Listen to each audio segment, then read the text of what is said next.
Well, a year later in 2007, and I don't want to get too deep into this, because Prodigy has passed away. Rest in peace, Prodigy. Yeah. But you guys had an altercation, and I guess it had to do. I'm gonna tell you. It had to do with. Well, let me just say this. Okay. You were super close with True Life. Mm-hmm. That was like your best friend. To this day, yeah, one of my best friends. Right, and True Life had a real beef with Prodigy. Yeah, really. That played out in one of the beef DVDs where you see the whole firing of the gun and all that shit. And there was altercations. It was over like a verse that he paid for that Prodigy ended up using on a different soundtrack or something. So you kind of got thrown into that beef by association. Mm-hmm. Yeah. And there was a situation that happened at a show where you ended up getting into a fist fight with Prodigy and the rest of the Mobb Deep guys. Yeah, and that right there that fucked my career up in such a bad way. And not just because, let me rewind a little bit.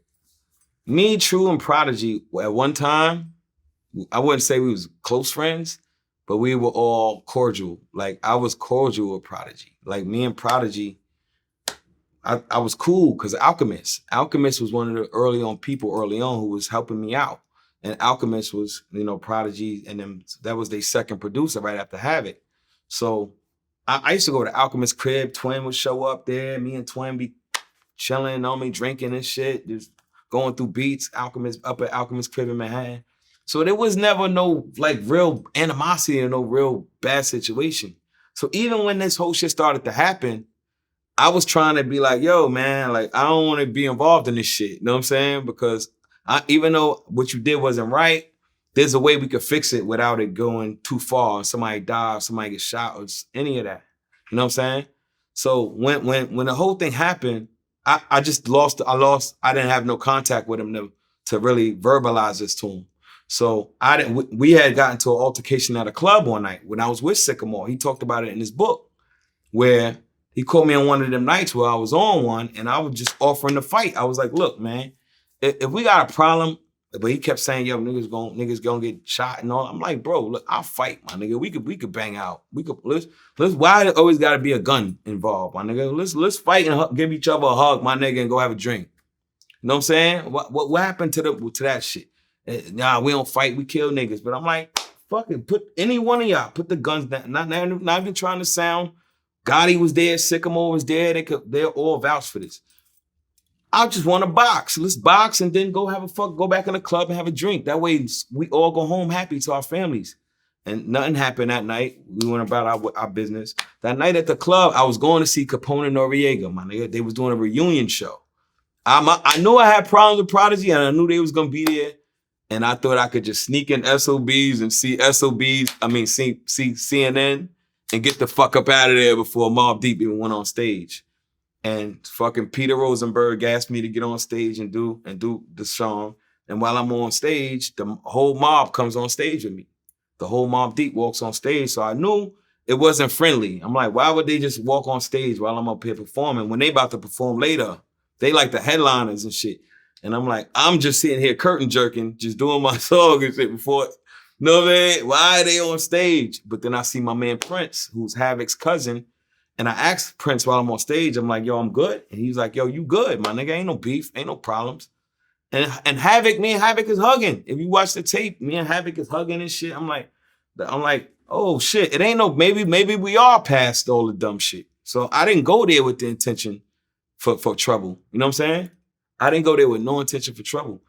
And then when I'm trying to walk off stage, one of them dudes grabbed me from behind, and then that's when everything went down. Yeah. So why do you think that messed up your career? Because there was a guy who was a program director. I don't even like saying this suck ass nigga's name, who felt that I should be banned from the radio for a year, a whole year, because of that altercation where I'm on tape protecting myself, right? And I talked to this guy. This guy was supposedly a friend of mine. He knew I had the Jay-Z record, which was supposed to be a remix to the record that was on the radio. So my whole thing was, well, we're gonna make the record look like it got so hot that Jay jumped on it, but we already had the Jay verse in pocket. And this guy goes to the label and says, Saigon's, we ain't playing no Saigon for a whole year because of that Mobb Deep incident. Because there's a low, you know, at SOBs, there's a projector that changes, you know, it slides, you know what I'm saying? And I guess because while that was happening, there was a Hot 97 slide. Like while I'm protecting myself while guys are attacking me, I'm supposed to be like, wait, you see that Hot 97 slide? Yeah, just beat the shit out of me.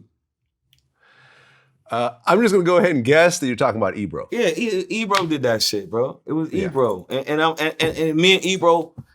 Couple weeks prior to that, I had played the Jay-Z record for Ebro in the Hamptons. We were in the Hamptons hanging out at a party, and I went to him just to be like, yo, E, they fucking with me, I got this record, you know what I mean? And Ebro goes and pulls me. I said, and I pleaded with him. I'm the type of, like I said, I'm a cancer. I'm not gonna plead with nobody. I called Ebro, I said, E, man, E, this is my start. This is the beginning of my career, bro. I'm like, I'm not established enough to take me off the radio for a year. And plus I'm on a label who's all radio driven. Atlantic is a radio, all they care about is spins. I'm like, yo, E, please, bro. I'm like, yo, my G. I'm like, are you really gonna do this? And he tried to compare that to the fucking shootout or the component that the niggas had at the lobby. He was like, yo, I did it with CNN when they had the shootout. You gonna compare a shootout at the lobby of the station to me protecting myself while these guys are trying to jump me? You know what I'm saying? But rest, I don't even like Prodigy's. He left his word back with his word is in that audio book and his book, but he's not here to defend himself today. So when Prodigy comes out, I just like to say rest in peace to Prodigy. I miss his voice in hip hop so much, bro. Yeah,